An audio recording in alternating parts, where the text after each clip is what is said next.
नई चाह, बिन किसी साइड इफेक्ट के ये दिलाएगी आराम की राह। इलेक्ट्रोहोम्योपैथी सेहत की नई परिभाषा, इलेक्ट्रोहोम्योपैथी लोगों की सच्ची आशा।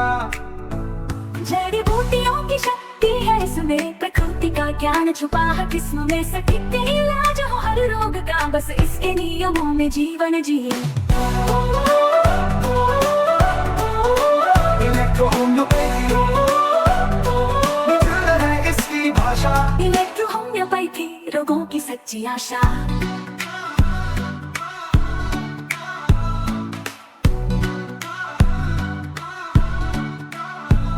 जड़ी बूटियों की शक्ति है इसमें, प्रकृति का ज्ञान छुपा है किस्म में, सटीक इलाज हो हर रोग का, बस इसके नियमों में जीवन जिए। ओ इलेक्ट्रोहोम्योपैथी नेचुरल है इसकी भाषा, इलेक्ट्रोहोम्योपैथी सच्चा इलाज है इसका दावा। डॉक्टर मनीष पाटीदार ने हमें बताया, इस राह में सच्चाई का साया। रोग मिटेंगे, दर्द मिटेंगे, सहज उपाय है हर जगह फैलाया। इलेक्ट्रोहोम्योपैथी सबकी है ये आवाज, इलेक्ट्रोहोम्योपैथी अब मिले हर दिल को सुकून का राज। नमस्कार साथियों, मैं आपका दोस्त आपका साथी इलेक्ट्रोहोम्योपैथी चिकित्सक जितेंद्र गुर्जर आपका अपने YouTube चैनल नवजीवन इलेक्ट्रोहोम्योपैथी क्लिनिक पर हार्दिक स्वागत करता हूं। साथियों, मैं एक बार फिर आपके बीच में हाजिर हूं डॉक्टर मनीष पाटीदार जी की एक बहुत ही महत्वपूर्ण वीडियो लेकर, जिसमें डॉक्टर मनीष पाटीदार जी ने एक डिजीज को पूरा डिटेल में समझाया है प्रोटोकॉल सहित। आशा करता हूं आपकी प्रैक्टिस में ये वीडियो बहुत काम आएगी। साथियों, मुझे आपको बताते हुए बहुत खुशी हो रही है कि 15 दिसंबर 2024 से डॉक्टर मनीष पाटीदार जी का सेकंड सेम स्टार्ट होने वाला है।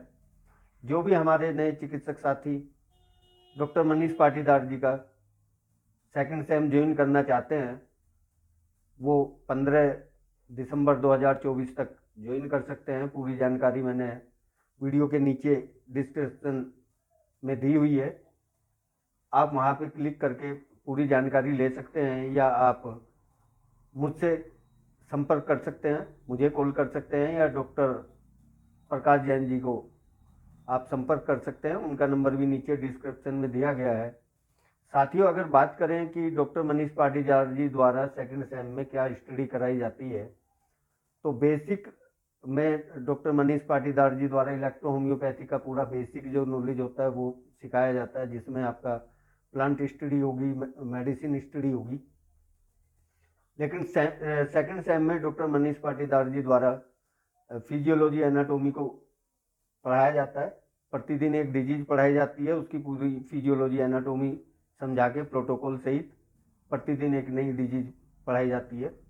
तो जो भी हमारे साथी डॉक्टर मनीष पाटीदार जी की फैमिली को ज्वाइन करना चाहते हैं, उनके सेकंड सेम को ज्वाइन करना चाहते हैं, तो वो जो वीडियो पे आपके नंबर चल रहे हैं, इस नंबर पे मुझे संपर्क कर सकते हैं, या डिस्क्रिप्शन में मैंने पूरी इसकी डिटेल दी हुई है, अपने व्हाट्सएप ग्रुप का लिंक भी दिया हुआ है, वहाँ से आप पूरी जानकारी ले सकते हैं। किसी भी जानकारी के लिए आप 3 बजे से 5 बजे तक मुझे कॉल कर सकते हैं। आइए देखते हैं आज की वीडियो। आज हमारा टॉपिक है आर्थराइटिस। कितने लोग आर्थराइटिस को सही तरीके से समझ पा रहे हैं? अगर देखा जाए, मेरा मानना है मैं भी कई बार गड़बड़ हो जाता हूँ। ठीक है, रीजन समझ में आएगा जब। आर्थराइटिस जब आप देख रहे हो तो आर्थराइटिस का फुल फॉर्म होता है आर्थर मतलब ज्वाइंट, आर्थर का मतलब होता है जॉइंट्स, और आइटिस का मतलब होता है इन्फ्लामेशन। ठीक है, जॉइंट्स की इन्फ्लामेशन होना आर्थराइटिस कहलाता है। अभी जॉइंट्स तो मल्टीपल है हमारी बॉडी में, है ना? जॉइंट्स तो मल्टीपल है। जॉइंट्स मतलब दो बोन एक दूसरे के करीब आ रही है, और आर्टिकुलेशन हाइलिन कार्टिलेज या आर्टिकुलर कार्टिलेज के माध्यम से एक दूसरे से मसल्स के ओरिजिन और इंसर्शन के माध्यम से वहां पर एक दूसरे से अटैच रहती है, अपने जॉइंट्स का निर्माण करती है और जॉइंट्स के माध्यम से मूवमेंट करती है। ये पूरी कंडीशन यहाँ पर आपके बॉडी के मूवमेंट के लिए नेसेसरी है, जिसको आप स्केलेटल सिस्टम कहते हैं। इन स्केलेटल सिस्टम की बात करी जाएगी तो फेलेंजेस से लगाकर आपके टोज तक अगर आप देख रहे हो तो मल्टीपल जॉइंट है, अलग अलग प्रकार के जॉइंट है। आर्थराइटिस बहुत ही कॉमन कंडीशन है, किंतु अच्छे से नहीं समझ में आती दोस्तों। एक्चुअली आर्थराइटिस एक सिंगल डिसीज नहीं है, इसलिए नहीं समझ में आती। हम लोग क्या करते हैं, इसको एक सिंगल डिसीज के रूप में समझते हैं, और मैं मानता हूं कि सिंगल डिसीज नहीं है दोस्तों, ठीक है। एक्चुअली जब जॉइंट पेन होता है या जॉइंट डिसीज को रिफर करने का एक इनफॉर्मल वे होता है कि भाई इसको अर्थराइटिस हो गया है। लेकिन दोस्तों अर्थराइटिस और उससे रिलेटेड कंडीशन के बहुत सारे प्रकार होते हैं। पता है आपको कौन कौन से प्रकार होते हैं? ठीक है, जब अर्थराइटिस होता है तो जनरली आप लोग क्या बोलते हैं, भाई ऑस्टियोआर्थराइटिस हो रहा है। ठीक है, ऑस्टियोआर्थराइटिस जॉइंट का सबसे ज्यादा इन्फ्लेमेटिव मतलब कंडीशन है जिसमें जॉइंट्स पूर्ण रूप से डैमेज होने लगता है, टियर और वियर कंडीशन होने लगती है। ठीक है, रोमेटिक अर्थराइटिस में तो क्या होता है, रोमेटिक अर्थराइटिस क्या है, ऑटोइम्यून डिसऑर्डर है। ऐसे ऑटोइम्यून डिसऑर्डर में आपका सिस्टेमिक लूपस एरिथेमेटस भी आता है, गाउट भी आता है। ठीक है, चाइल्डहुड अर्थराइटिस आता है, जुवेनाइल इडियोपैथिक अर्थराइटिस भी शामिल होता है। अगर ये सब शामिल है तो there are multiple types of joints inflammation called arthritis. ठीक है, अर्थराइटिस और उससे रिलेटेड कंडीशन बहुत सारी प्रकार की है। ये ज्यादातर देखा जाए तो ओल्ड एज से रिलेटेड है, एज रिलेटेड होती है दोस्तों, सेक्स रिलेटेड होती है। ठीक है, ये एक स्पीशीज यानी जातियों में पाई जाने वाली अर्थराइटिस की कंडीशन कॉमन रूप से होती है। इंडिया में अगर आप देखोगे तो इंडिया में डिसेबिलिटी का सबसे लीडिंग कॉज होता है ना। आप देख लो, हमारे हिंदुस्तान में 45 साल का बूढ़ा व्यक्ति हुआ, उसको देखो अर्थराइटिस सबसे पहले होता है। क्यों हो रहा है, आपने सोचने की कोशिश करी?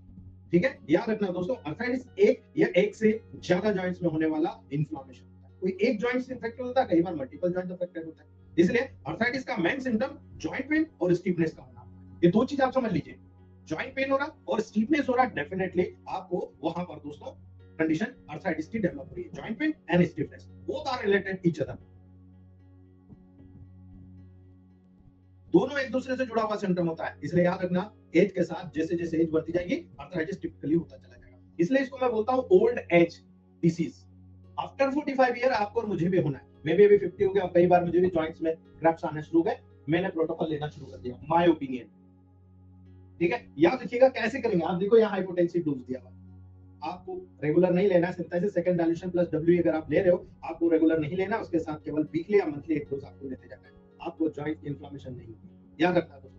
आप ऑस्टियोआर्थराइटिस की बात करते हो तो टिपिकली ऑस्टियोआर्थराइटिस में हो क्या रहा है, कार्टिलेज एकदम हार्ड हो जाता है, स्लिपरी हो जाता है, स्लिप करने लगता है। अब आप कार्टिलेज देखोगे भाई कहां से स्लिप हो रहा है, ये दो बोन है ना, इस दो बोन के बीच में कार्टिलेज है ब्लू कलर का, उस कार्टिलेज के बीच में फ्लूइड भरा हुआ है और उस फ्लूइड को कवर किया हुआ है साइनोवियल मेम्ब्रेन है। साइनोवियल मेम्ब्रेन एक पतली झिल्ली होती है जिसमें म्यूकस मेम्ब्रेन है, सीरस मेम्ब्रेन, वहां पर फ्लूइड का सिक्रेशन होता है। ये फ्लूइड चिकना फ्लूइड होता है जिसके ऊपर जॉइंट्स आसानी के साथ लुब्रिकेट करता है, मूवमेंट करता है। आप मोटरसाइकिल में ऑयल डालते हो ना, वही समझ लीजिए आप। ठीक है, ये अंदर कार्टिलेज है, ये साइनोवियल मेम्ब्रेन और फ्लूइड, ये इन मैकेनिज्म के माध्यम से लगातार वर्क करता रहता है। यदि इनमें से कुछ गड़बड़ हुआ, चाहे साइनोवाइटिस हो जाए, आप देखो जॉइंट की स्वेलिंग हो जाएगी, साइनोवियल मेम्ब्रेन का स्वेलिंग, फ्लूइड खत्म हो गया है ना, उम्र के हिसाब से होता है। जैसे जैसे ऑस्टियोआर्थराइटिस के सिम्टम आएंगे उसके कारण होगा क्या, ये जो कार्टिलेज है, ये कार्टिलेज दोस्तों हार्ड हो जाता है ना, इलास्टिसिटी क्या होती है, कम हो जाती है। अगर आपने जिंदगी में एक्सरसाइज को परफॉर्म किया है, न्यूट्रिशन पे ध्यान दिया, कैलोरिक वैल्यूज को आपने ध्यान दिया, आप देखेंगे दोस्तों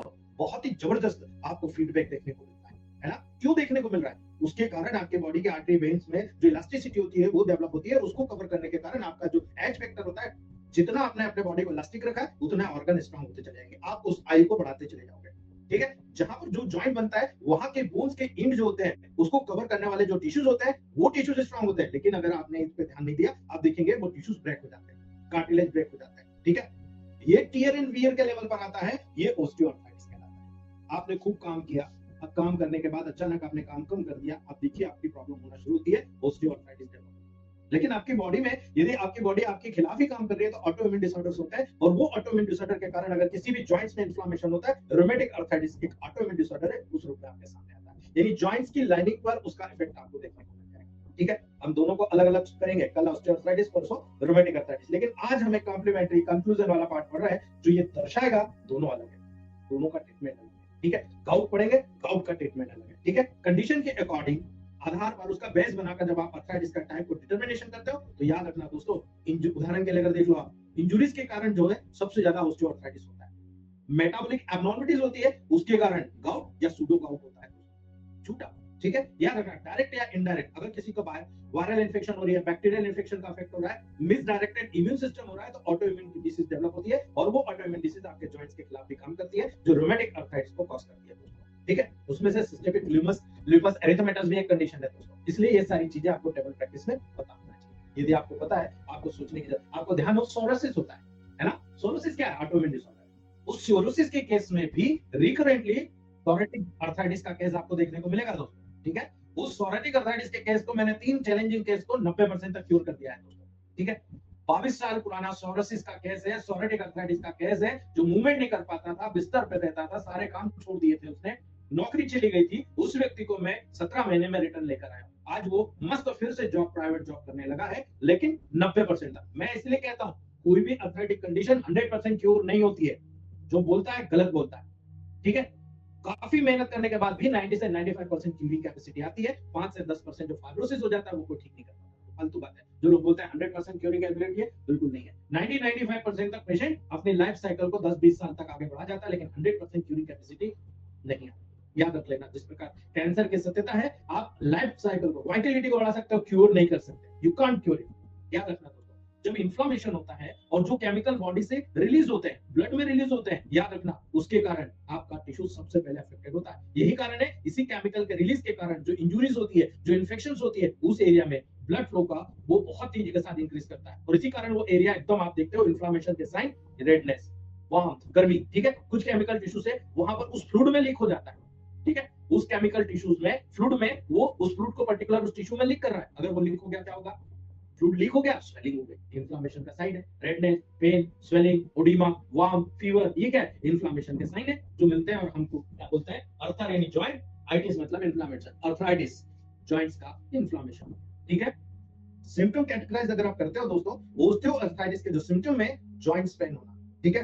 धीरे धीरे प्रोग्रेसिव स्टिफनेस होती है, धीरे धीरे अकड़ान आना शुरू होती है दोस्तों, ठीक है। प्रोग्रेसिव स्टिफनेस धीरे धीरे डेवलप होती है, यही कारण है रूमेटिक अर्थराइटिस के जो सिम्टम होता है उसमें पेनफुल स्वेलिंग, इन्फ्लेमेशन आपको देखने को मिलेगा फिंगर पे, आर्म्स पर, लेग्स में, रिस्ट में स्टिफनेस उत्पन्न करता है, या तो उसी जॉइंट में या बॉडी के साइड्स में, सारे साइड्स में डेवलप होता है। विशेष रूप से जब हम उठते हैं, बैठते हैं, अवकनिंग करते हैं दोस्तों, उस दौरान सबसे ज्यादा सिम्टम हमको टिपिकल देखने को मिलता है। इसलिए आपको याद रखना है, हमारी बॉडी में कहीं भी इंजुरी या इन्फेक्शन के कारण अगर कोई भी इन्फेक्शियस अर्थराइटिस होती है दोस्तों, आप कई इन्फेक्शियस अर्थराइटिस होती है, यदि गोनोरिया हुआ तो गोनोकोकल अर्थराइटिस, ट्यूबरकुलोसिस हुआ ट्यूबरकुलर अर्थराइटिस, सोरोसिस हुआ सोरेटिक अर्थराइटिस। कंडीशन कई मिलेंगे आपको, प्रोटोकॉल आपको यहाँ पर सिलेक्ट करना पड़ेगा according to condition, according to symptom. एक टैली करके मैंने बताया हुआ है प्रोटोकॉल, जो आपको समझाऊंगा कि ये कैसे तय करना है आपको, कि कहां पर क्या प्रोटोकॉल देना है। तो याद रखना दोस्तों, जब आप हमारी बॉडी में कहीं भी कोई इंजुरी हो रही है, कोई इन्फेक्शन के कारण कहीं पर भी इन्फेक्टिव अर्थराइटिस हो रहा है दोस्तों, आप अगर इन्फेक्टिव अर्थराइटिस के तो सिम्टम देखिए, आपको फीवर बताएगा,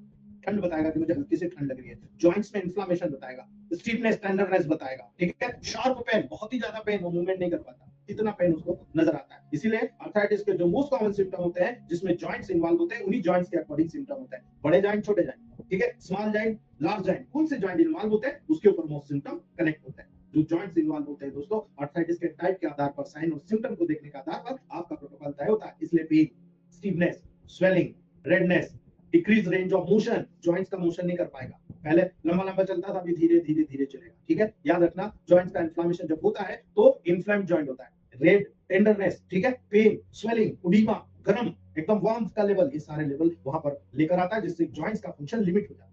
पहले जो मूवमेंट करता था वो फंक्शन लिमिट हो जाता है। इसलिए इन्वेस्टिगेशन का जब आप लेवल देखते हो, अर्ली स्टेजेस में अर्थराइटिस का डायग्नोसिस करना मुश्किल हो जाता है। इसीलिए मुश्किल होता है क्योंकि कई प्रकार है, कौन सा अर्थराइटिस है, यही कारण है इलेक्ट्रोहोम्योपैथ में बहुत सारे लोगों को पता होते हुए ट्रीटमेंट नहीं कर पाते।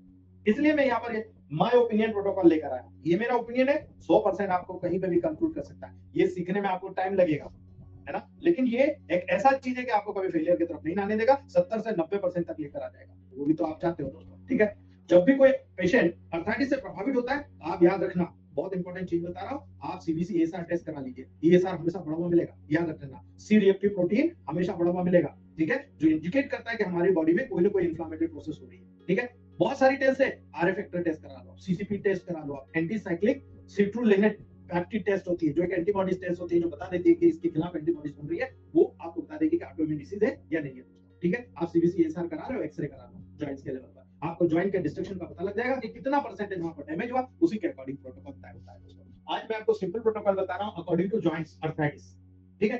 कल जब हम लोग ऑस्टियोआर्थराइटिस पढ़ेंगे, परसों जब रूमेटिक अर्थराइटिस पढ़ेंगे, दोनों के और जितनी भी कंडीशन सपुरेशन से लगाकर ट्यूबरकुलोसिस से लगाकर गोनोरियल के लगाकर आती है, सारी कंडीशन को मैं डेमोंस्ट्रेट करूंगा। सबसे पहले बात करते हैं, आप मुझे बताइए कि आपका जितना भी मेटाबॉलिक वेस्ट होता है किसके पास बनता है?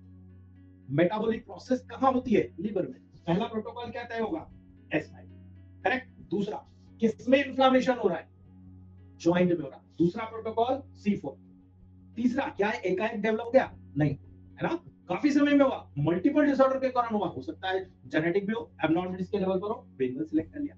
मेरा मानना है कि यदि आप एनाल्जेसिक ड्रॉप दे रहे हो तो कोई दिक्कत नहीं, सीधा यहाँ जी दे दो और एनाल्जेसिक ड्रॉप साथ में कर दो। लेकिन मेरा ये मानना है यदि S5C4 वेन1 आरई को आप देते हो, स्टार्टिंग में पेन बंद हो जाता है, और जैसे पेन बंद होता है देन आप G8 कर देते हो, आप मान के चलो पूर्ण रूप से जॉइंट की हीलिंग शुरू हो जाती है। ठीक है, तो पेन बंद करना, स्टिफनेस दूर करना, ये तो मेन मकसद होता है। वो पेन बंद हुआ, स्टिफनेस दूर हुई, देन आप G कर दो, हील हो जाएगा। ये आपका मकसद होना चाहिए ट्रीटमेंट का। ठीक है, दूसरी बात, जब आप S6C6L1Y भी देते हो, why? क्यों सपोर्ट कर रहे हो आप? अभी तो 30 डायल्यूशन में इन्हीं प्रोटोकॉल्स का बहुत मैजिकल रिजल्ट आ रहा है। आप सीधा 30 डायल्यूशन में बना के दे दो और मैजिकल रिजल्ट आपको नजर आता है। ठीक है, क्योंकि आजकल जितने भी केस आ रहे हैं सारे कार्टिकोस्टैट जमाने भर के खा के आ रहे हैं, तो यहाँ पर आने के बाद कई बार एग्रोवेशन होता है, दर्द बढ़ जाता है। ऐसे केसेस में तुरंत 30 डायल्यूशन बना के दे दीजिएगा, ये का ये प्रोटोकॉल सारे। नी जॉइंट में बहुत ज्यादा है, C11 वेन1 G को दे दीजिए आप, D6 में 30 डायल्यूशन है, देखिएगा कितना मैजिक रिजल्ट आता है। स्पेशल पेनक्योराइल, ऑल पेनक्योराइल, कल इसका फार्मूला आपको दूंगा मैं दोनों का। Special Paincureil, arthritic ointment, all Paincureil, one by one आपको मैं देने वाला हूं, आपको समझ में आएगा। कल आपको मैं रूमेटिक अर्थराइटिस का प्रोटोकॉल दूंगा, वो आपको जब समझ में आएगा तो आपके पूरे प्रोटोकॉल तय हो जाएंगे कि हाँ साहब किस प्रकार से प्रोटोकॉल बनाया जाता है। अभी जैसे मैंने बताया ये मेरा ओपिनियन, लेकिन जितने भी बुक की स्टडी की मैंने, उन सारे बुकों के सार के आधार पर जब हमने टेबल प्रैक्टिस किया, हमारे गुरुओं से हमने सीखा, तो अर्थराइटिस के लेवल में हमने तय किया A1 S5 C5, ठीक है, L1 S1 WG 200 या 1000। ये हमारा सबसे पहला हथियार होता था, तुरंत स्टिफनेस को दूर किया जाए। जैसे स्टिफनेस दूर होती है उसके बाद प्रोटोकॉल बनाया जाए, तो वहां पर S6C6 वेन1 G D6, S5 वेन1 B alternate C4 L1 Y D6 bone को रिलैक्स करें। जब बहुत ज्यादा स्टिफनेस होती है वहां पर आपको ये protocol S5 वेन1 B blood circulation बढ़ा दिया, C4 L1 Y रिलैक्स कर दिया। आप देखेंगे इससे भी बहुत हद तक रिजल्ट आपको देखने को मिलता है। अकॉर्डिंग टू कंडीशन सिलेक्ट करना है, प्रोटोकॉल सभी एक साथ उठा के नहीं देना। ये मेरे बताने का तरीका है कि जो कंडीशन हो रही है उस कंडीशन के अकॉर्डिंग आपको प्रोटोकॉल तय करना है। S6L1 भाई, अब कई लोग इस प्रोटोकॉल को यूज करते हैं, किडनी को न्यूट्रिशन दे रहे होते हैं। अभी किडनी के न्यूट्रिशन में आप अर्थराइटिस को कैसे ठीक करोगे भाई? S6L1 भी C6 वेन1 G, ठीक है, लेकिन याद रखना C6 जॉइंट पेन पे काम करता है, लेडम पॉल मिला हुआ इसमें, इसलिए जब आपने इस प्रोटोकॉल को D6 दे रहे हो 30 करके देख लेना, S6L1B 30, C6 वेन1 G 30, आप देख लेना मिरेकल। या ऑर्गेनो बूस्टर आप सेकंड डायलेशन में दे देना C6 का, आप देख लेना miracle, it's a totally miracle, पूरे जॉइंट को नया बना देगा, आप करके देख लेना।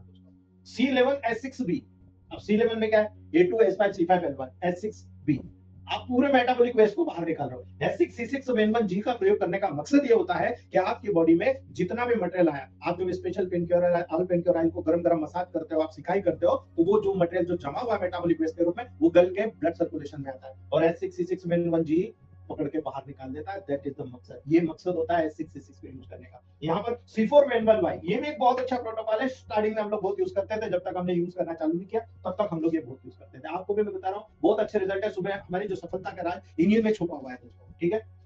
जब बात आती है, हम लोग अभी हुआ लेकिन बहुत डेंजरस कंडीशन में, पेशेंट को रिलीफ देना बहुत जरूरी, नहीं तो भाग जाएगा दूसरे डॉक्टर के पास। एक्यूट अर्थराइटिस में S1 C4 L1 A2 G, ठीक है, 200 या 1000।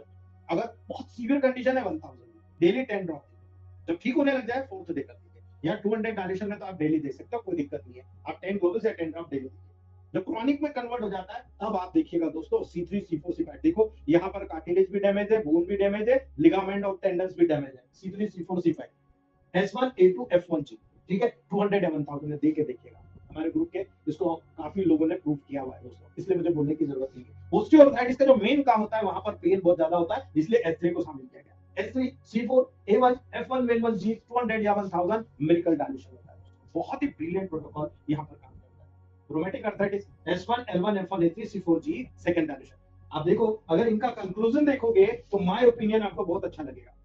अगर इतने सारे प्रोटोकॉल का कंक्लूजन देखोगे, ये 3 प्रोटोकॉल के साथ में यदि आपने ये चला दिया, इन 3 में से एक और ये चला दिया, ऑलमोस्ट सारे आप D6 से लगाकर 30 डायल्यूशन 200 डायल्यूशन को ले जाइए, आपका रिजल्ट देखिएगा। You are the best person to cure maximum 95% तक आप क्यूरिंग कैपेसिटी डेवलप कर सकते हो, 15-20 साल तक के लिए जॉइंट्स को बचा सकते हो। ये आपके ऊपर डिपेंड, आप कितना करना चाह रहे हो, आप क्या समझ रहे हो। इसका कल से जब मैं टॉपिक बताऊंगा आपको पूरा क्लियरिटी के साथ में नजर आएगा कि अर्थराइटिस को जब ऑस्टियोआर्थराइटिस और रूमेटिक अर्थराइटिस में 2 डिवीजन में मेनली डिवाइड किया जाता है, उसको किस रूप में आप देखते हो, कल आपको बहुत अच्छी तरीके से समझ में आएगा। चलिए नेक्स्ट बात पर हम चलते हैं दोस्तों, हमारा सेल का टॉपिक।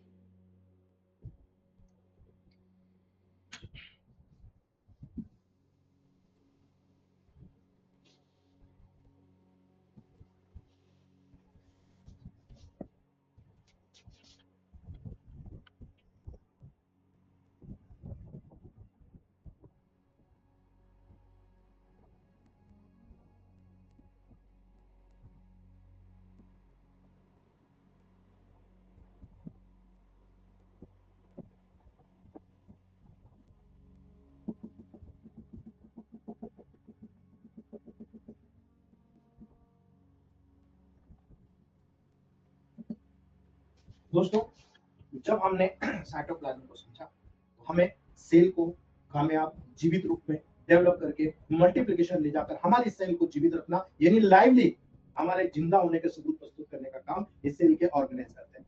ये ऑर्गेनेज बहुत छोटे छोटे होते हैं लेकिन इनके काम बहुत बड़े बड़े होते हैं। और आप अपने मेडिसिन को समझिएगा, मैंने कहा था मॉलिक्यूलर मोशन में भाग लेती है आपकी मेडिसिन, तो मॉलिक्यूलर मोशन में भाग लेगी तो सेल के तमाम ऑर्गेनेज पर आपको पता होना चाहिए कि मैं किस मेडिसिन का कहां उपयोग करता हूं। मैंने कहा था S1A1WE पावर जेसिक है, मैंने कहा था S1A1RE एनर्जेटिक है। ठीक है, अब इस एक एक वर्ड पे जानिएगा, पावर जेसिक और एनर्जेटिक। आपके सेल के अंदर एनर्जी कौन प्रोड्यूस करता है अभी समझ में आएगा। आपके बॉडी में पावर हाउस सेल में कौन है, ये मेडिसिन किसको जाकर जागृत करेगी। ठीक है, आप याद रखना दोस्तों, आपको मैं एक एक चीज क्लियरिटी के साथ बता रहा हूँ, फिर आपके प्रोटोकॉल देखना। दुनिया में कोई भी आदमी आपके जैसे प्रोटोकॉल तय कर दे तो मुझे बता देना दोस्तों। साइटोप्लाज्म, ये पूरा साइटोप्लाज्म है लिक्विड अंदर। ऑर्गेनेल्स एक प्रकार से सेल्यूलर स्ट्रक्चर होते हैं जो इस साइटोप्लाज्म में पाए जाते हैं। पड़े रहते हैं, अपना काम करते रहते हैं, मूवमेंट करते रहते हैं सेल में, कभी यहाँ कभी यहाँ कभी यहाँ कभी यहाँ, इस प्रकार से मूवमेंट करते रहते हैं। ये ऑर्गेनेल सेल के सबसे स्मॉल ऑर्गन्स होते हैं, स्मॉल ऑर्गन के रूप में कंसीडर कर सकते हो आप दोस्तों। ऑर्गेनेल एक लैटिन वर्ड है, याद रखना, जिसका मतलब होता है इस ऑर्गेनेल का छोटे छोटे ऑर्गन जो आपके सेल में पाए जा रहे हैं। ठीक है, कुछ ऑर्गेनेल अपनी, भाई सिंपल सी बात है, जब ऑर्गेनेल्स पाए जा रहे हैं तो वो कई प्रकार के ऑर्गेनेल्स होंगे। एक ऑर्गेनेल जो लिमिटिंग मेम्ब्रेन के द्वारा बाउंडेड रहता है और एक ऑर्गन जो लिमिटिंग मेम्ब्रेन के द्वारा बाउंडेड नहीं होता है। यानी एक ऑर्गन को चारों तरफ से, जैसे न्यूक्लियस है, न्यूक्लियस को चारों तरफ से घिरा हुआ है न्यूक्लियर मेम्ब्रेन है। जैसे कई ऑर्गन है, माइटोकॉन्ड्रिया, गोल्गी एपरेटस, कई ऑर्गन ऐसे हैं जो एक लिमिटिंग मेम्ब्रेन के द्वारा कवर किए होते हैं, कई ऑर्गन ऐसे होते हैं जिनमें लिमिटिंग मेम्ब्रेन नहीं होती है। ठीक है, प्रत्येक ऑर्गन का डेफिनेट स्ट्रक्चर और स्पेसिफिक फंक्शन होता है, यानी प्रत्येक ऑर्गन अपने डेफिनेट स्ट्रक्चर लेकर आता है। जैसे हम देख रहे हैं हमारे बॉडी में नोज है, आईज है, ईयर है, डेंट, आपके दांत है, आपके फिंगर है, आपके हैंड है, आपके लेग्स है, ये डेफिनेट स्ट्रक्चर है। ऐसे इन ऑर्गन्स में भी डेफिनेट स्ट्रक्चर है, इनके भी स्पेसिफिक फंक्शन होते हैं। अगर हमने इन सारी चीजों को प्रमोट करके समझ लिया कि हाँ साहब यहाँ बना है तो इनका काम क्या है, और अगर काम है तो आप हमें बताइए कि ये किस रूप से काम करता है। यदि आप ऑर्गेनेल्स की बात करोगे जो लिमिटिंग मेम्ब्रेन के द्वारा कनेक्ट होता है, सबसे पहला होता है एंडोप्लाज्मिक रेटिकुलम, दूसरा होता है गोल्गी एपरेटस, तीसरा होता है लाइसोसोम, चौथा होता है पेरोक्सिसोम, पांचवा होता है सेंट्रोसोम। याद रखना दोस्तों, सेंट्रोसोम और सेंट्रियोल जो सेल्स के मल्टीप्लिकेशन में काम आते हैं। सीक्रेटरी वेसिकल, इसके अंदर कई वेसिकल्स होते हैं जो सीक्रेट करने का काम करता है। सबसे इंपॉर्टेंट कैरेक्टर होता है माइटोकॉन्ड्रिया, उसका, इस सेल का जीवन इस न्यूक्लियस के ऊपर डिपेंड करता है। यदि सेल मेम्ब्रेन टूटी और न्यूक्लियस सेल से बाहर चला गया, सेल डेथ हो गई। अगर सेल का न्यूक्लियस जिंदा है, सेल रीअपियर हो जाएगी, रीजनरेट हो जाएगी। माइंड इट, जब कभी कहीं पर आप बात करोगे सेल टिश्यू ऑर्गन्स के डैमेज होने पर, सिस्टम के डैमेज होने पर, आपको ये याद रखना है कि इलेक्ट्रोहोम्योपैथी ट्रीटमेंट में दो बात की जाती है, एक रीजनरेशन, एक रिपेयर। ठीक है, regeneration and repair, this is the basic part for necrosis and inflammation. ठीक है, ये क्या होता है, जब ये सेल का टॉपिक क्लियर होगा, हम लोग टिश्यू पढ़ेंगे, टिश्यू के बाद में मैं इन्फ्लेमेशन पढ़ाऊंगा। उस दौरान आपके बॉडी में जितनी भी डिसीज आप पढ़ रहे हो, जो हम पढ़ रहे हैं आर्थराइटिस, ये आपको परफेक्टली समझ में आ जाएगा कि हमें क्या करना है। Why you are choosing organo booster, why you are choosing gangrenal food, ठीक है, why you are choosing all cancer care booster, ये क्या काम कर रहा है ना। आपके बॉडी में जो ऑर्गन्स है फंक्शन कर रहे हैं तो लिमिटेड फंक्शन कर रहे हैं, नेचुरल फंक्शन कर रहे हैं, लेकिन जितने स्ट्रक्चर्स हैं सारे के सारे स्ट्रक्चर एक जैसे काम करेंगे, एक जैसा डैमेज होगा। इसलिए ऑर्गेनो बूस्टर और गैंग्रेनल फूड में कोई चेंज नहीं करना, कोई अलग से मेडिसिन नहीं डालना, वो उस पर्टिकुलर सब्जेक्ट के लेवल पर बना हुआ है, केवल स्ट्रक्चर के लेवल पर बना हुआ है। ठीक है, जैसे जैसे सेल पढ़ाते जाऊंगा उनके बारे में डिटेल आपको मैं बताते चले जाऊंगा। ठीक है, हम सबसे पहले बात करते हैं सेल लिमिटिंग वाले। दूसरे दो ऐसे कैरेक्टर होते हैं जो बिना लिमिटिंग मेम्ब्रेन के होते हैं, एक राइबोसोम और एक साइटोस्केलेटन। ये जो दिख रहे हैं ये राइबोसोम्स है, और इस प्रकार से जो पर्टिकुलर स्ट्रक्चर होते हैं वो होते हैं साइटोस्केलेटन। ठीक है, याद रखना ये है लाइसोसोम। ठीक है, तो हर ऑर्गन, राइबोसोम और साइटोस्केलेटन, ये दो ऐसे हैं जिनमें लिमिटिंग मेम्ब्रेन नहीं, याद रखना दोस्तों। तो सबसे पहले हम आज बात करते हैं एंडोप्लाज्मिक रेटिकुलम। एंडोप्लाज्मिक रेटिकुलम एक प्रकार से ट्यूबुलर स्ट्रक्चर होता है। ठीक है, माइक्रोसोमल वेसिकुलर स्ट्रक्चर होता है, एक पूरा नेटवर्क का निर्माण करता है दोस्तों, जो एक दूसरे से इंटरकनेक्टेड होता है। ठीक है, यानी एक लिमिटिंग मेम्ब्रेन के द्वारा कवर्ड होता है जो कि प्रोटीन्स की बनी होती है, बायलेयर लिपिड की बनी होती है, हमने पढ़ा था दोस्तों। ठीक है, याद रखना, यहाँ पर जब इस प्रकार का होता है तो एंडोप्लाज्मिक मैट्रिक्स नामक फ्लूइड मीडियम जो यहाँ पर एंडोप्लाज्मिक रेटिकुलम के ल्यूमन में पाया जाता है, जिसका डायमीटर 400 to 700 आर्मस्ट्रॉन्ग होता है। ठीक है, ये एंडोप्लाज्मिक रेटिकुलम न्यूक्लियस और सेल मेम्ब्रेन के बीच में कनेक्ट होता है, न्यूक्लियस और सेल मेम्ब्रेन के बीच में कनेक्ट होता है, एक लिंक बनाता है दोस्तों। सेल मेम्ब्रेन के साथ न्यूक्लियर मेम्ब्रेन को एंडोप्लाज्मिक रेटिकुलम के द्वारा कनेक्ट करके देखा जाता है। अगर आप एंडोप्लाज्मिक रेटिकुलम की बात करें, दो प्रकार का होता है, एक जिसके ऊपर राइबोसोम पाया जाता है, जिसके कारण इसका स्ट्रक्चर रफ हो जाता है, उसको हम बोलते हैं रफ एंडोप्लाज्मिक रेटिकुलम। और एक वो होता है जिसमें राइबोसोम नहीं पाया जाता है, बिल्कुल प्लेन होता है, उसको स्मूथ एंडोप्लाज्मिक रेटिकुलम कहते हैं। ये दोनों भी एक दूसरे के साथ में इंटरकनेक्टेड होते हैं, एक दूसरे के साथ में कंटिन्यूस होते हैं। इसीलिए सेल्स की एक्टिविटी के ऊपर डिपेंड करता है दोस्तों, पूर्ण रूप से सेल की एक्टिविटी के ऊपर डिपेंड करता है, जो rough endoplasmic reticulum smooth endoplasmic reticulum में कन्वर्ट होता है। याद रखना, ये rough endoplasmic reticulum smooth endoplasmic reticulum में कन्वर्ट हो जाता है अकॉर्डिंग टू कंडीशन। ठीक है, अगर ये होता है, हमें केवल इतना समझना है कि ये है क्या, ये करता क्या है सेल में। ठीक है, अगर इलेक्ट्रोमैथ को बेसिकली समझना है, इलेक्ट्रोमैथ के साइंस को समझना है, तो सबसे पहले सेल को समझिए, देन टिश्यू को समझिए, देन ऑर्गन को समझिए, देन सिस्टम को समझिए, पूरी बॉडी समझ में आ जाएगा। क्योंकि हमारे पास एक ही शस्त्र है जो सेल से लगाकर पूरी बॉडी पर काम करता है। Vitiation of lymph and blood is the causes of disease. ये प्रिंसिपल सेल से लगाकर पूरी बॉडी तक एक जगह पर काम करता है, यूनिट के रूप में काम करता है। हम जब ब्लड और लिम्फ को प्यूरिफाई करेंगे तो सेल ऑटोमेटिक प्यूरिफाई होगा, टिश्यू ऑटोमेटिक होगा, ऑर्गन ऑटोमेटिक होगा, सिस्टम और पूरी बॉडी ऑटोमेटिक होगा। इसलिए हमें पता तो चले सेल क्या है, सेल के ऑर्गन्स क्या है, क्या काम कर रहे हैं, पता ही नहीं है दोस्तों, इसलिए हम पीछे हैं।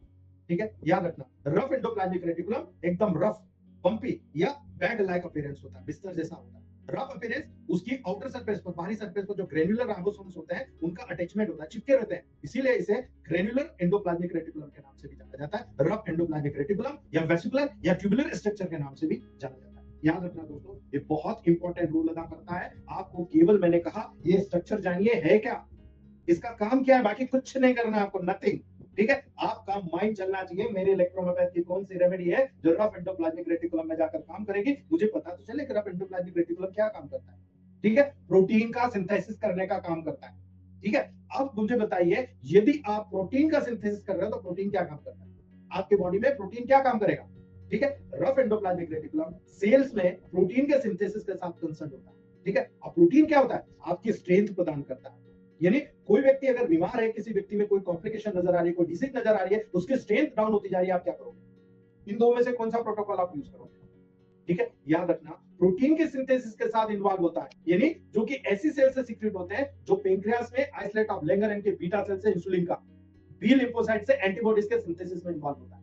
अब आप सोचो, मैं आपको वो चीज बता रहा हूं, पेंक्रियास में आइसोलेट ऑफ लैंगरहैंस के बीटा सेल से इंसुलिन का सिक्रेशन करा रहा है, ट्यूबुलर स्ट्रक्चर है, बी लिम्फोसाइट से एंटीबॉडीज के सिंथेसिस में इन्वॉल्व हो रहा। तो आप मुझे बताओ, इसमें से दो में से कौन सा इस्तेमाल करोगे आप, आपको समझने की जरूरत है, पावरजेसिक एंड एनर्जेटिक। बताइए आप मुझे, प्रोटीन का सिंथेसिस करा रहे हो तो प्रोटीन क्या होता है, क्या काम करता है ना, पहला नंबर याद रख लेना। इसीलिए राइबोसोम अमीनो एसिड को प्रोटीन की स्मॉल यूनिट में अरेंज कर देता है और उन्हें रफ एंडोप्लाज्मिक रेटिकुलम में ट्रांसफर कर देता है। यहाँ पर कार्बोहाइड्रेट प्रोटीन के साथ ऐड होकर जो यूनिट बनाता है, जिसको बोलते हैं ग्लाइकोसिलेटेड प्रोटीन। याद करना आप इस बात को, ठीक है, ग्लाइकोसिलेटेड प्रोटीन, उसके साथ ये ग्लाइकोप्रोटीन बनाता है जो कि रेटिकुलर वेसिकल्स के रूप में अरेंज रहता है। और ये वेसिकल्स बहुत इंपॉर्टेंट होते हैं, ये गोल्गी अपरेटस पर मेनली ट्रांसपोर्टेड होते हैं दोस्तों, जिससे उसमें आगे के जितना भी मॉडिफिकेशन करना है, प्रोसेसिंग करना है, कर ली जाती है। और कुछ वेसिकल अन्य साइटोप्लाज्मिक ऑर्गेनेल्स में ट्रांसपोर्ट भी कर दिया जाता है, इसीलिए इसको पावर डेवलप करने वाला, स्ट्रेंथ मेंटेन करने वाला प्रोटोकॉल माना जाता है। ठीक है, ग्लाइकोप्रोटीन यानी एनर्जी का लेवल मेंटेन कर रहा है। इसलिए आपको याद रखना है दोस्तों, आप जब यहाँ पर जाकर रफ एंडोप्लाज्मिक रेटिकुलम पर पावर जनरेट करेंगे, आपको याद रखने की जरूरत होगी, ये प्रोटीन का सिंथेसिस कर रहा है, और अगर प्रोटीन के सिंथेसिस से एनर्जी का लेवल मेंटेन करना है तो S1A1RE2। ठीक है, यानी दोनों प्रोटोकॉल यहाँ पर आपको समझने की जरूरत है। जब प्रोटीन का सिंथेसिस कराना है, S1A1W का प्रयोग करना है। ठीक है, जब यहाँ पर उससे एनर्जी मोटिवेट कराना है, S1A1RE का प्रयोग करना है। S1A1 तो दोनों में सेम है, केवल एक प्रोटोकॉल का डिफरेंस है, एक सिंथेसिस करा रहा है, एक एनर्जी मेंटेन करा रहा है, एक पावर जनरेट करा रहा है, स्ट्रेंथ, और दूसरा एनर्जी को प्रमोट कराना। वही उसी एनर्जी का उपयोग करके आप जो काम करना कर लो। इसका सबसे बड़ा उदाहरण है डॉक्टर गौरव सर, हरियाणा के। ठीक है, डॉक्टर गौरव सर ने इन दोनों प्रोटोकॉल को हर वो स्पोर्ट्समैन जिसको स्ट्रेंथ की जरूरत है, वहां पर उसको प्रमोट कराया, और आज कई गोल्ड मेडल उन्होंने थलमे के थलमे दिखा दिए दोस्तों, ढेर के ढेर दिखा दिए। ठीक है, याद रखना, ये केवल और केवल एक व्यवहारिक अप्रोच है जो हमने डेवलप किया दोस्तों। ठीक है, याद रखिएगा, जब जितने भी पर्टिकुलर ऑर्गेनेल्स आ रहे हैं, खराब हो गए, डिजनरेट हो गए, डिग्रेडेट हो गए, तो याद रखना, रफ एंडोप्लाज्मिक रेटिकुलम भी हमेशा माइटोकॉन्ड्रिया जैसे साइटोप्लाज्मिक ऑर्गेनेल्स के वार नॉट होने पर डिग्रेडेशन में इंपॉर्टेंट रोल अदा करता है। क्योंकि याद रखना, मैंने इसीलिए पावरजेसिक और एनर्जेटिक बोली, क्योंकि ये रफ एंडोप्लाज्मिक रेटिकुलम का सीधा सीधा संबंध माइटोकॉन्ड्रिया से है। माइंड कीजिएगा इस बात को, मैं इसीलिए आपको बताने की कोशिश कर रहा हूं। जितने भी worn out यानी टूटे फूटे ऑर्गेनेल्स होते हैं, ठीक है, ये एंडोप्लाज्मिक रेटिकुलम स्वयं को जितने भी worn out ऑर्गेनेल्स है टूटे फूटे उसके चारों तरफ लपेट लेता है, ठीक है, उसके ऑर्गेनेल के चारों तरफ लपेट लेता है और एक वैक्यूल का निर्माण करता है, एक पूरी थैली का निर्माण करता है, जो प्राय ऑटोफेगोसोम कहलाता है दोस्तों, ठीक है। ये ऑटोफेगोसोम कहलाता है और ये ऑटोफेगोसोम को लाइसोसोमल एंजाइम, ये जो लाइसोसोम है इसमें एक हाइड्रोलाइटिक एंजाइम पाया जाता है, ये लाइसोसोमल एंजाइम के द्वारा इसको डाइजेस्ट कर लिया जाता है, ठीक है। यानी इसी के अंदर सेल के अंदर लगातार कई ऑर्गेनेल्स टूटते रहते हैं, कई नए बनते रहते हैं, जो टूट रहा है उस ऑर्गेनेल को वहां पर लपेटे में ले लिया जाता है दोस्तों और पर्टिकुलरली उसको वहां पर डिग्रेडेट करके उसको तोड़ दिया जाता है, उसको वहां से खत्म करके बाहर निकाल दिया जाता है। इसलिए आपको केवल इतना याद रखना है, ये रफ एंडोप्लाज्मिक रेटिकुलम प्रोटीन के सिंथेसिस के लिए, स्ट्रेंथ के लिए जरूरी होता है, जिसका सीधा माइटोकॉन्ड्रिया से लिंक होता है। यानी जब भी एनर्जी का उपयोग कराएंगे, यहाँ से प्रोटीन का सिंथेसिस होगा, वो गोल्गी एपरेटस में जाएगा, गोल्गी एपरेटस में उसका मॉडिफिकेशन होकर वेसिकल्स के रूप में, छोटे-छोटे थैलियों के रूप में वहां पर भर के तैयार रखा जाएगा और आपकी बॉडी में इस पर्टिकुलर सेल्स में किसी भी ऑर्गेनेल्स को एनर्जी की जरूरत होगी, वहां से वो निकाल कर उसको दे दिया जाएगा, एनर्जी का उपयोग कर लिया जाएगा। ये गुण होता है रफ एंडोप्लाज्मिक रेटिकुलम का, जहां पर ये दोनों प्रोटोकॉल सीधे काम करता है। अब आपको याद रखना है, भूलना नहीं है, स्मूथ एंडोप्लाज्मिक रेटिकुलम की बात कीजिए। हमने कहा भाई ये रफ है, अगर स्मूथ हुआ तो ये भी एंडोप्लाज्मिक रेटिकुलम होता है, जिनका बिल्कुल स्मूथ अपीयरेंस होता है। क्यों? क्योंकि इसके आउटर सरफेस पर किसी भी प्रकार का कोई राइबोसोम अटैचमेंट नहीं होता, इसीलिए इसे एग्रेनुलर एंडोप्लाज्मिक रेटिकुलम भी कहते हैं। ये बहुत सारे इंटरकनेक्टेड ट्यूबुल से बना होता है, इसीलिए इसे ट्यूबुलर एंडोप्लाज्मिक रेटिकुलम भी कहते हैं। चलो ठीक है, रफ एंडोप्लाज्मिक रेटिकुलम में प्रोटीन सिंथेसिस का गुण था, लेकिन आपके स्मूथ एंडोप्लाज्मिक रेटिकुलम में तो प्रोटीन सिंथेसिस भी नहीं हो रहा, फिर इसके फंक्शन क्या होंगे? ठीक है, बहुत सारी चीजें आपके सेल में बहुत सारी चीजें होती है जो आपको और हमें नहीं पता है। याद रखिएगा, synthesis of non protein substances, यहाँ पर प्रोटीन सब्सटेंसेस बने, यहाँ पर नॉन प्रोटीन सब्सटेंसेस जो प्रोटीन नहीं होते हैं उनका निर्माण होता है। स्मूथ एंडोप्लाज्मिक रेटिकुलम कोलेस्ट्रॉल, है ना इंपॉर्टेंट, कोलेस्ट्रॉल और स्टेरॉइड, है ना इंपॉर्टेंट, कोलेस्ट्रॉल और स्टेरॉइड जैसे नॉन प्रोटीन सब्सटेंसेस के सिंथेसिस के लिए रिस्पांसिबल होता है। आप मुझे बता दीजिए, क्या रफ एंडोप्लाज्मिक रेटिकुलम जितना महत्वपूर्ण नहीं है स्मूथ एंडोप्लाज्मिक रेटिकुलम? 100% है। इस प्रकार का एंडोप्लाज्मिक रेटिकुलम सेल्स में अबंडेंट रहता है दोस्तों, ठीक है। जो lipids, phospholipids, lipoprotein substances, steroid hormone, sebum याद रखना दोस्तों, इनके सिंथेसिस में इन्वॉल्व होता है। अब आप याद रखना, लिपिड, फॉस्फोलिपिड, लाइपोप्रोटीन, जितने भी सब्सटेंसेस ये स्टेरॉइड हार्मोन सीबम के प्रोडक्शन के लिए, सिंथेसिस के लिए इन्वॉल्व होता है। इसलिए ज्यादातर अन्य सेल्स में smooth endoplasmic reticulum rough endoplasmic reticulum की तुलना में बहुत ही कम एक्सटेंसिव होता है, ठीक है, बहुत कम होता है, लेकिन होता है, और जितना होता है इतना ही इंपॉर्टेंट रफ एंडोप्लाज्मिक रेटिकुलम जैसा गेट टुगेदर दोनों आपस में मिलकर पूरी सेल को स्ट्रेन प्रदान करने का काम करते हैं। इसलिए सेल्यूलर मेटाबॉलिज्म में बहुत बड़ा रोल होता है। याद रख लेना, मैंने आपको पहले ही मॉलिक्यूलर मोशन के दौरान बताया था, एनाबॉलिक और कैटाबॉलिक प्रोसेस में अगर डिस्टर्बेंसेस हुआ सेल डिस्टर्ब हो जाएगी। इसलिए ये रफ और smooth endoplasmic reticulum cellular metabolism में एक बहुत बड़ा रोल अदा करता है दोस्तों। यानी स्मूथ एंडोप्लाज्मिक रेटिकुलम की जो बाहरी सरफेस होती है, इसमें बहुत सारे एंजाइम पाए जाते हैं, माइंड इट, इसमें बहुत सारे एंजाइम पाए जाते हैं जो कि सेल की बहुत सारे मेटाबॉलिक प्रोसेस में इन्वॉल्व होते हैं। याद रख लेना, पूरी सेल की मेटाबॉलिक जितनी भी प्रोसेस होती है, बहुत सारी प्रोसेस में इस स्मूथ एंडोप्लाज्मिक रेटिकुलम के सरफेस पर जो पर्टिकुलर यहाँ पर एंजाइम्स पाए जाते हैं, वो सारे के सारे एंजाइम्स यहाँ पर बहुत सारे मेटाबॉलिक प्रोसेस में भाग लेते हैं। याद रख लेना, इसलिए अगर सेल के अंदर स्मूथ एंडोप्लाज्मिक रेटिकुलम का फंक्शन प्रॉपर नहीं हो रहा, आपकी मेटाबॉलिक प्रोसेस डिस्टर्ब है। इसलिए लिव के प्रोडक्शन तक S1, लिम्फ के प्रोडक्शन से लगाकर ब्लड सर्कुलेशन के माध्यम से टिश्यू फ्लूइड तक पहुंचाने के लिए एंजाइम का ग्रुप A1 बोलने की जरूरत है, करेक्ट, ठीक है। इस सेल के मेटाबॉलिज्म को स्टिमुलेट करना RE, करेक्ट। अगर W का यूज कर रहे हो तो न्यूट्रल कर रहे हो, बैलेंस कर रहे हो, यही कारण तो है आपके सामने पूरा प्रोटोकॉल प्रूफ हो गया। अब मुझे बताओ, आप में से कितने लोग सेटिस्फाई नहीं हुए? सारे लोग प्रोटोकॉल सेट करना सीख गए भाई, ठीक है। याद रखना, अगर ये रेल है, आप मुझे बताइए, आप कैल्शियम क्यों खाते हो, कैल्शियम क्यों लेते हो, ठीक है। Storage and metabolism of calcium अगर आप यहाँ पर देख रहे हो, ये बहुत बड़ा गुण यहाँ पर आपको स्मूथ एंडोप्लाज्मिक रेटिकुलम का देखने को मिलेगा। यदि आपके बॉडी में कैल्शियम स्ट्रांग है, आपके बॉडी की मेटाबॉलिक प्रोसेस स्ट्रांग है, आपके पूरा बोन स्ट्रांग, आपकी स्केलेटल सिस्टम इंपॉर्टेंट, सारे इंपॉर्टेंट फंक्शन आप यहाँ पर इन्वॉल्व कर रहे हो। तो याद रखना दोस्तों, बहुत सारे मेटाबॉलिक प्रोसेस में जब स्मूथ एंडोप्लाज्मिक रेटिकुलम इन्वॉल्व होता है, तो कैल्शियम के मेटाबॉलिज्म और स्टोरेज का सबसे मेजर साइड होता है स्मूथ एंडोप्लाज्मिक रेटिकुलम। इसीलिए स्केलेटल मसल फाइबर में कैल्शियम का रिलीज होता है, जो कि आवश्यक होता है मसल कॉन्ट्रैक्शन को ट्रिगर करने में, ठीक है। जो आपकी स्केलेटल मसल सेल्स होती है, वहां पर ये इंपॉर्टेंट रोल अदा करता है, और वहां मसल फाइबर में कैल्शियम को रिलीज करता है, तभी तो मसल इस टाइप का काम करती है और बहुत आवश्यक होती है मसल कॉन्ट्रैक्शन को ट्रिगर करने में, ठीक है। इसीलिए सेल के स्मूथ एंडोप्लाज्मिक रेटिकुलम में जो कैल्शियम का मेटाबॉलिज्म होता है, बहुत नेसेसरी होता है, ठीक है।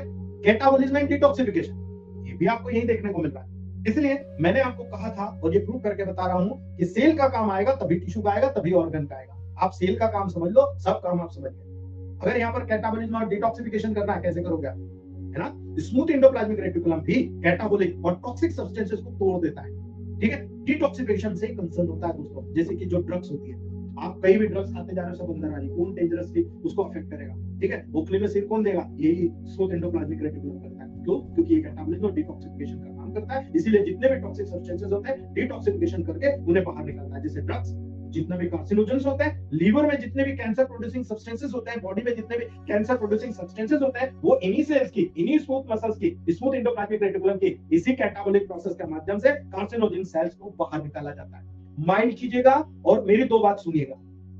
कैंसर पे काम करते हो ना आप लोग, है ना? याद रखना, यदि आपने इस कैटाबॉलिक प्रोसेस को बढ़ा दिया, और कैंसर सेल के लिए सबसे बड़ा न्यूट्रिशन है गेहूं, सबसे बड़ा न्यूट्रिशन है शक्कर, सबसे बड़ा न्यूट्रिशन है मैदा, चिपचिपापन, ठीक है? ये वो कैरेक्टरिस्टिक फीचर्स होते हैं जो बॉडी में जम जाते हैं। आप पिज्जा खाया करो, देखो दांत सड़ने लग जाएंगे, चिपचिपापन, करेक्ट? तो याद रखना दोस्तों, यदि आपने कैंसर पे काम करना है, शक्कर पूर्ण रूप से बंद कीजिए, गेहूं पूर्ण रूप से बंद कीजिए, ठीक है? मैदा पूर्ण रूप से बंद कीजिए, ठीक है? ये वो चीजें जो सेल के कैटाबॉलिक प्रोसेस को बढ़ा देगी, एनाबॉलिक प्रोसेस को नहीं बढ़ाएगी। कैटाबॉलिक प्रोसेस को बढ़ाएगी, डिटॉक्सिफिकेशन को बढ़ाएगी। आप देखो कैंसर सेल का डिजेनरेशन हो जाएगा, डिटॉक्सिफिकेशन हो जाएगा, और आपकी सेल्स वहां ग्रो ही नहीं करेगी। कैंसर सेल ग्रो ही नहीं करेगी क्योंकि उसको न्यूट्रिशन ही नहीं मिलेगा, क्योंकि आप यहाँ पर कैटाबॉलिक प्रोसेस को, डिटॉक्सिफिकेशन की प्रोसेस को बढ़ा दिए। That is the fact. अगर ये साइंस आपको पता है ना, ये एज में ही मिलेगा, ठीक है? आगे बात करते हैं, गोल्गी एपरेटस की बात करते हैं। That is the Golgi apparatus, ठीक है? आपने एंडोप्लाज्मिक रेटिकुलम का काम समझ लिया होगा। मेरी मेहनत अगर रंग लाएगी दोस्तों, तो आप 5 साल वेट कीजिएगा। 5 साल बाद इलेक्ट्रोपैथी, हम जितने भी डॉक्टर्स हैं, जो फैमिली मेंबर्स हैं, कई लोग तो देवंदन सर को देख लो, है ना? आप मलिका मचानी मैम को देख लो, और भी कई लोग हैं हमारे ग्रुप में जो बहुत छुपे रुस्तम जैसे काम कर रहे हैं। हमारे विनोद सर को देख लो, कैंसर के लेवल में बहुत अच्छे से काम कर रहे हैं, बहुत अच्छे से। क्यों? क्योंकि बारीकी हमने पकड़ ली, ठीक है? चलिए आगे बढ़ते हैं, गोल्गी एपरेटस की बात करते हैं। आप मुझे बताइएगा, जो लोग प्रोटोकॉल खेल रहे थे, मैंने कहा था 4 महीने रुक जाइए, एक एक चीज प्रोटोकॉल बनाना सीख लीजिएगा। मैं गलत था क्या? अपने दिल से पूछिएगा। गोल्गी एपरेटस की बात करते हैं। गोल्गी एपरेटस का काम क्या है सेल में? बहुत इंपॉर्टेंट रोल है। अभी हमने पढ़ा, रफ एंडोप्लाज्मिक रेटिकुलम पे प्रोटीन सिंथेसिस किया आपने, और उसको आपने वेसिकल्स के माध्यम से भेज दिया। कहां भेजा, है ना? गोल्गी एपरेटस या गोल्गी बॉडी या गोल्गी कॉम्प्लेक्स एक मेम्ब्रेनस, एकदम बाउंड ऑर्गेनेल्स होता है। ये मेम्ब्रेन के द्वारा बाउंड किया हुआ ऑर्गेनेल्स होता है, जो प्रोटीन के प्रोसेसिंग में इन्वॉल्व होता है। बन कहां रहा है? Rough endoplasmic reticulum. किससे बन रहा है? राइबोसोम से बन रहा है। स्टोर कहां हो रहा है? प्रोसेसिंग कहां हो रही है? गोल्गी एपरेटस में। आपने यहाँ प्रोटीन सिंथेसिस किया, उसको भेज दिया गोल्गी एपरेटस में, ठीक है? ये सभी के सभी गोल्गी एपरेटस में प्रोटीन में प्रोसेसिंग में इन्वॉल्व होता है, और सभी सेल में उपस्थित होता है, ठीक है? एकमात्र सेल होती है जिसमें गोल्गी एपरेटस नहीं होता, प्रोटीन का सिंथेसिस नहीं होता, प्रोटीन का स्टोरेज नहीं होता। कौन सी सेल? आरबीसी। याद रखना, आरबीसी। आरबीसी को छोड़कर आपके बॉडी के जितने भी सेल है, सब में गोल्गी एपरेटस पाया जाता है। इसीलिए गोल्गी एपरेटस एक कैमोमिला, जो इनका नाम था साइंटिस्ट का, कैमोमिलो गोल्गी, उन साइंटिस्ट ने जब इसको डायग्नोस किया था, उन्हीं के नाम पर, उन्हीं की डिस्कवरी के अकॉर्डिंग इनका नाम गोल्गी एपरेटस दिया गया है। सामान्य प्रत्येक सेल में एक गोल्गी एपरेटस होता है, और प्रत्येक गोल्गी एपरेटस में, याद रखिएगा, 5 से 8 इस प्रकार की 5 से 8 फ्लैट एंड चपटी मेम्ब्रेनस सैक्स होते हैं, जिसको बोलते हैं सिस्टर्नी। इनको क्या बोलते हैं? सिस्टर्नी। इसका डायग्राम मैंने काफी कॉम्प्लिकेटेड है, बनाने में टाइम वेस्ट होगा, इसलिए ग्रुप में डाला हुआ टेलीग्राम में, आप सर्च कर सकते हो, ठीक है? उसको सिस्टर्नी कहते हैं, ठीक है? गोल्गी एपरेटस न्यूक्लियस के बिल्कुल करीब स्थित होता है, ठीक है? इसलिए याद रखना, इसके 2 एंड्स होते हैं, और एक फेसिस होता है, जिसको आप अगर दोनों एंड को देखोगे, जो होता है फेसिस, जिसको हम सिस फेस कहते हैं और ट्रांस फेस कहते हैं। एक साइड सिस फेस, CIS, और ट्रांस फेस, ठीक है? Cis face and trans face के नाम से जाना जाता है दोस्तों। ये पर्टिकुलर उनके पार्ट होता है, जैसे हमारा मुंह और लेग्स वाला पार्ट, ठीक है? इसी प्रकार से सिस फेस हमेशा याद रखना, जो सिस फेस होता है हमेशा रफ एंडोप्लाज्मिक रेटिकुलम के पास स्थित होता है, ठीक है? और एंडोप्लाज्मिक रेटिकुलम से जो रेटिकल वेसिकल्स होते हैं, इसी सिस फेस के माध्यम से गोल्गी एपरेटस में वो पर्टिकुलर प्रोटीन सिंथेसिस के लेवल पर प्रवेश करता है। जबकि ट्रांस फेस बिल्कुल सेल मेम्ब्रेन के पास स्थित होता है, जो प्रोसेस सब्सटेंसेस होते हैं, जो गोल्गी एपरेटस के ट्रांस फेस के माध्यम से एग्जिस्ट होते हैं बाहर, जिनको प्रोसेस कर लिया जाता है। उन प्रोसेस सब्सटेंसेस को बाहर, भाई आप कोई भी फैक्ट्री में चले जाओ, एक अंदर जाने वाला, एक पीछे से, या टॉकीज में चले जाओ, एक आने वाला और एक पीछे से जाने वाला है, ठीक है? तो याद रखिएगा, उसी प्रकार से गोल्गी एपरेटस में भी सिस और ट्रांस फेस होता है। सिस फेस से यहाँ पर जो बना मटेरियल हो गया, पैक हुआ, मॉडिफाई हुआ, प्रोसेसिंग हुआ, और पीछे के गोडाउन के रास्ते से उसको बाहर निकाल दिया गया। लेकिन ये तो हमने पर्टिकुलर फंक्शनल बात, मतलब स्ट्रक्चरल बात करी। अगर गोल्गी एपरेटस का फंक्शन समझोगे तो सब समझ जाओगे, कुछ भी नहीं करना। गोल्गी एपरेटस का मेजर फंक्शन जो होता है दोस्तों, वो बेसिकली सेल के डिफरेंट पार्ट को प्रोटीन और अन्य मॉलिक्यूल, जैसे कि लिपिड की प्रोसेसिंग करना, पैकिंग करना, लेबलिंग करना, और उसको डिलीवरी करने का काम करता है। याद रखना दोस्तों, यहाँ पर प्रोटीन और अन्य जितने भी मॉलिक्यूल्स होते हैं जैसे लिपिड्स है, उसको प्रोसेसिंग कर लिया, उसको पैक करके लेबल कर लगा दिया और उसको जहां भेजना है डिलीवरी कर दी। ये काम गोल्गी एपरेटस का होता है। ये प्रोसेसिंग ऑफ मटेरियल कैसे होगा? जितना भी यहाँ से वेसिकल से आया दोस्तों, जिसमें ग्लाइकोप्रोटीन आया, लिपिडोप्रोटीन है, ग्लाइकोप्रोटीन आया, ये लिपिड्स होते हैं, ये गोल्गी एपरेटस में ट्रांसपोर्टेड होते हैं दोस्तों। वहां पर ग्लाइकोप्रोटीन का लिपिड का मॉडिफिकेशन होता है, उनको साफ सुथ किया जाता है, प्रिपेयर किया जाता है, प्रोसेसिंग किया जाता है और प्रोसेसिंग करके वहां पर पैक कर दिया जाता है। पैकिंग ऑफ मटेरियल किया जाता है। यहाँ पर सभी जितने भी प्रोसेस मटेरियल होते हैं, सीक्रेटरी ग्रेन्यूल्स होते हैं, सीक्रेटरी वेसिकल्स होते हैं, लाइसोसोम्स होते हैं, उनके रूप में इनको पैक किया जाता है। याद रखना सीक्रेटरी ग्रेन्यूल्स, अब याद रखना सीक्रेटरी ग्रेन्यूल्स कितना इंपॉर्टेंट होता है, सीक्रेटरी वेसिकल कितना इंपॉर्टेंट होता है, लाइसोसोम्स कितने इंपॉर्टेंट होते हैं, उनके रूप में इनको पैक करके तैयार कर दिया जाता है। जिनको जरूरत होती है लेबलिंग करके वहां पर डिलीवर्ड भी कर दिया जाता है। ये या तो सेल के आउट में या फिर सेल्स के अन्य भाग में, या तो सेल्स के अंदर अंदर ट्रांसपोर्ट होता है जहां जरूरत है, या अगर कहीं डैमेज हो जाए तो उस पर्टिकुलर पार्ट में दोस्तों फेगोसाइटोसिस के प्रोसेस के दौरान लाइसोसोम का जो फंक्शन समझाऊंगा आपको समझ में आ जाएगा। उस पर्टिकुलर सेल के अंदर या बाहर की तरफ इसको भेजा जाता है। याद रखिएगा, इसी के कारण आप कहीं पर माल बेचते हो, भाई आपका पेशेंट भेजा बॉम्बे भेजा बैठा हुआ है, उसने आपको कहा सर ये आपको मेडिसिन भेजना, आपने कहा ठीक है साहब। आप क्या कर रहे हो, है ना, आप ये कर रहे हो कि post office of the cell के माध्यम से आप क्या कर रहे हो, सेल का पोस्ट ऑफिस कौन है, गोल्गी एपरेटस। ठीक है, गोल्गी एपरेटस को post office of the cell के नाम से नवाजा गया है कि आपने मेडिसिन को पैक करा, पैक करने के बाद में आप पोस्ट ऑफिस में देने गए, पोस्ट ऑफिस से दे दिया, पोस्ट ऑफिस से पर्टिकुलर पेशेंट के पास पहुंच गया। ये पूरा काम गोल्गी एपरेटस करता है। इसीलिए लेबलिंग और डिलीवरी ऑफ मटेरियल जो होता है फाइनली गोल्गी एपरेटस के माध्यम से प्रोसेस्ड मटेरियल को पैक्ड करके लेबल करके वहां पर पहुंचाया जाता है। जैसे जैसे फॉस्फेट ग्रुप्स हो, इस बात पर डिपेंड करता है दोस्तों कौन सा केमिकल कंटेंट है, डिलीवरी के लिए कहां डिस्ट्रीब्यूशन करना है, जिसे प्रॉपर डेस्टिनेशन पे भेजा जा सके, ये पूरा काम गोल्गी एपरेटस तय करता है। इसलिए सेल का हर ऑर्गन का काम अगर आपको पकड़ में आ गया आप देख लीजिए। इसीलिए मैं कहता हूं कि गोल्गी एपरेटस को इसीलिए शिपिंग डिपार्टमेंट ऑफ सेल भी कहा जाता है, क्योंकि यहां से प्रोसेस हुआ, मॉडिफाइड हुआ, लेबलिंग किया, वो तो ठीक है, लेकिन Golgi apparatus of shipping department of cell भी कहा जाता है, क्योंकि बहुत सारी चीजों को पर्टिकुलर जगह तक पहुंचाने का काम भी, शिपिंग करने का काम भी यहाँ पर दोस्तों पर्टिकुलर गोल्गी एपरेटस के द्वारा होता है। इसलिए इसका काम भी आपको पता चलेगा। पूछने की जरूरत है आपको, अगर आपको बॉडी में स्टोरेज का निर्माण करना है, आपको गोल्गी एपरेटस को मजबूत करना है, याद रखना दोस्तों। ठीक है, नेक्स्ट बात करते हैं लास्ट आज का, लाइसोसोम।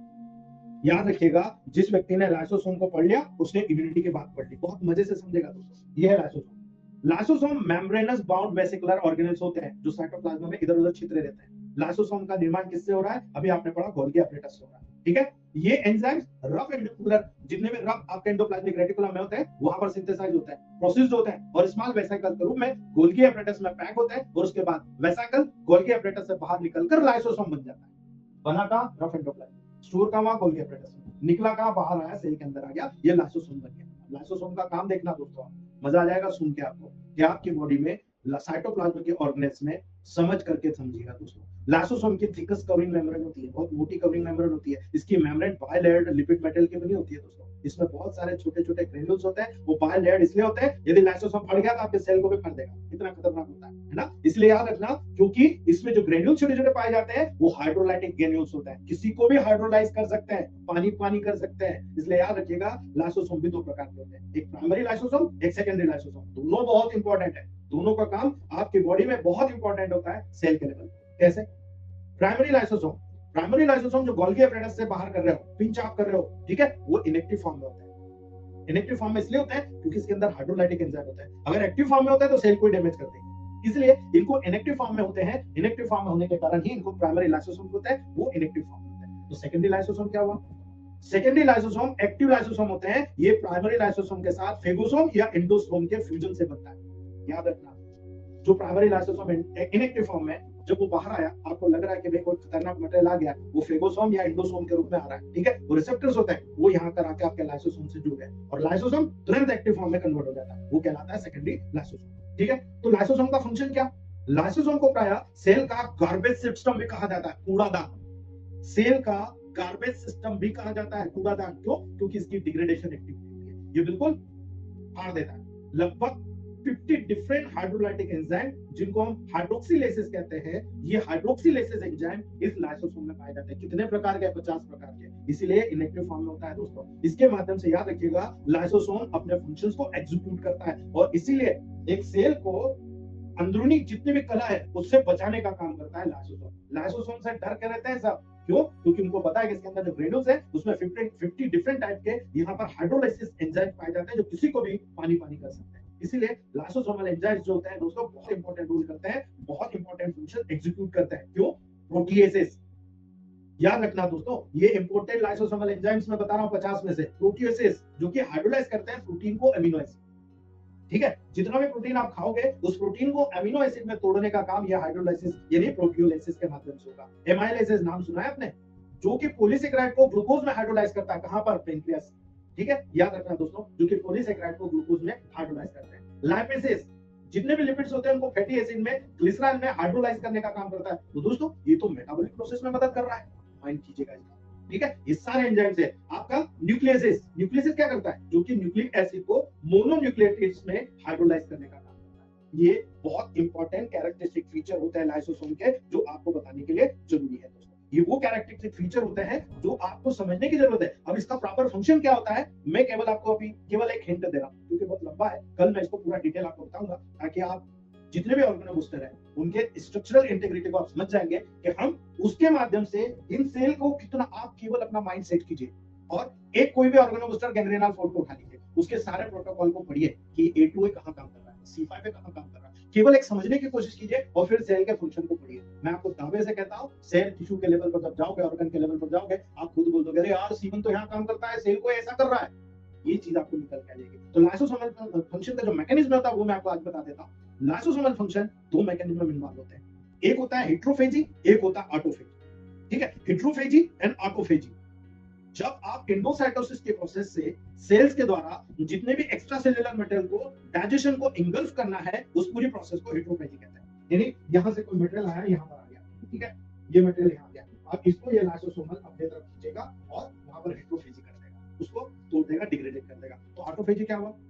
सेल के अंदर ही इंट्रासेल्युलर मटेरियल जैसे कि टूटे फूटे वर्न आउट जितने भी साइटोप्लाज्मिक ऑर्गेनेल्स हैं उनका डिग्रेडेशन करना है, उनको डाइजेशन करना है, वो सेल के अंदर आसानी से लाइसोसोम के द्वारा कर दिए जाते हैं। सेल के अंदर वेस्ट मटेरियल नहीं मिलता है, उनको डिग्रेडेट करके डिजनरेट करके सेल के अंदर से जितना भी डाइजेशन के प्रोसेस में लाइसोसोम को इंजेक्ट करना है वो इंगल्फ करके उसको नष्ट कर देगा और यहाँ से मेटाबॉलिक वेस्ट को बाहर निकाल देगा।